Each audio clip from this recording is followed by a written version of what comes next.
ఇవాళ వాళ్ళు అంటారు సెంటిమెంట్ అని. ఒకవేళ సెంటిమెంట్ గురించే మాట్లాడాల్సి వస్తే నేను ఒక మాట అడగదలుచుకున్నా.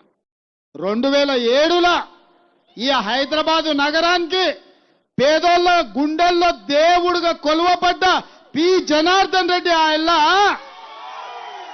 గుండె ఆగి చచ్చిపోతే పీజేఆర్ ఈ హైదరాబాదు నగరంలో ఇతర జిల్లాల నుంచే కాదు ఇతర రాష్ట్రాల నుంచి తండాలలో గూడాలలో మారుమూల పల్లెల్లో కార్మికులుగా ఇక్కడ శ్రమ చేసి బతకాలని వస్తే ఉద్యోగ ఉపాధి అవకాశాలు వస్తే గూడిచ్చి గుడిసేసుకోనికే మీకు అండగా నిలబడ్డ గొప్ప నాయకుడు కీర్తిశేషులు పి జనార్దన్ రెడ్డి. ఆయల్ల పీజేఆర్ గుండె ఆగి చచ్చిపోతే బద్ద వైరి పక్షాలైన టీడీపీ చంద్రబాబు నాయుడు పీజేఆర్ కుటుంబానికి ఏకగ్రీవంగా ఎమ్మెల్యేని చేయమని చెప్పిండు. బీజేపీ వాళ్ళు పీజేఆర్ కుటుంబానికి ఏకగ్రీవం చేయమన్నారు. బీఆర్ఎస్ వాళ్ళు టీఆర్ఎస్ నాడు చంద్రశేఖరరావు అభ్యర్థిని పెడితే పీజేఆర్ కుటుంబం కేసీఆర్ను గెలవనికపోతే ఇంటి ముందల గేట్ కాడ 3 గంటలు నించోబెట్టిండు ఎర్రటెండల.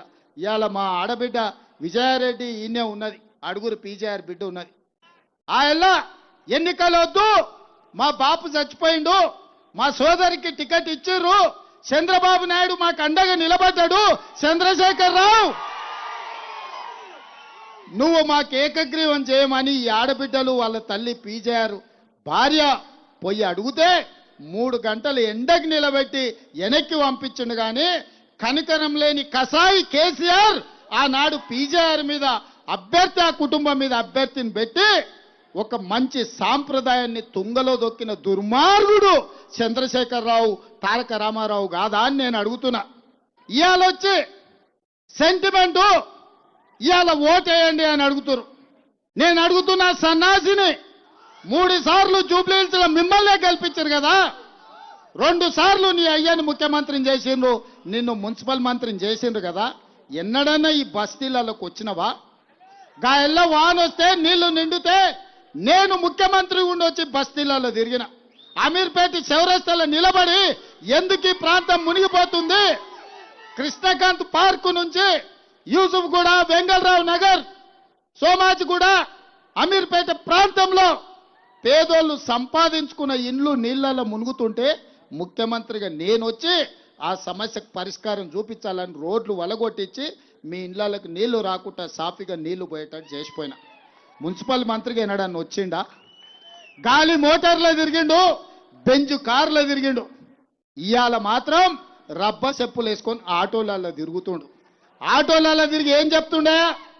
ఇవాళ ఆడబిడ్డలకు బస్సు రద్దు చేయమని చెప్తుండు. ఇంతకంటే దుర్మార్గుడు ఎవడన్నా ఉంటాడా? అందుకే వాళ్ళని బిల్లా రంగాన్ని దొంగలతో పోల్చిన.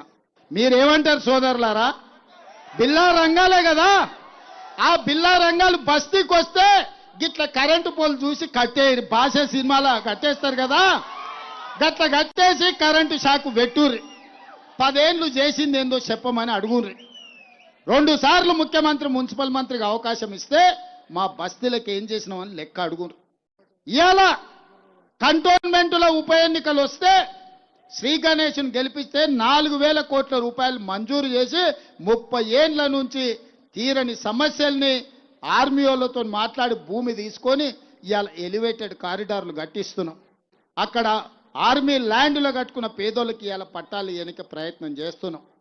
ఈ 20 నెలల్లో నేను ముఖ్యమంత్రి అయిన తర్వాత మీరు ఎన్నుకున్న నాటి ఈ జూబ్లీ హిల్స్ ఎమ్మెల్యే ఒక్కనాడైనా ఒక కాగితం ఇచ్చిండా? మా జూబ్లీ హిల్స్లో సమస్యలు ఉన్నాయి, మా సోమాజిగూడ సమస్యలు ఉన్నాయి, మా వెంగళరావు నగర్లో సమస్యలు ఉన్నాయి, లేకపోతే మా బోడబండల సమస్యలు ఉన్నాయి, లేకపోతే మా యూసుఫ్ గూడల సమస్యలు ఉన్నాయి, లేకపోతే మా షేక్పేటలో మా మైనారిటీ సోదరులకు ఏమైనా చేయమని ఒక కాగితం ఇచ్చిండా?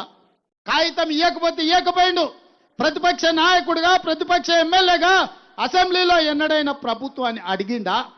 ఎన్నడైనా ప్రభుత్వాన్ని అసెంబ్లీలో నోరు తెరిచిండా? మరి ఇవాళ ఈ 2 నెలల్లో దాదాపుగా 300 నుంచి 400 కోట్లు ఈ బస్తీలలో ఇవాళ పనులు మంజూరు చేసినాం. పనులు జరుగుతున్నాయి. రేపు భవిష్యత్తులో మీ బస్తీలు బాగుపడాలంటే మీ తరఫున మాట్లాడేటోడు, మీ సమస్యల్ని పరిష్కరించేటోడు, మీ ఇండ్లలో ఉట్టి పెరిగిన బిడ్డ నవీన్ యాదవ్ని ఎమ్మెల్యేగా గెలిపించండి. ఏ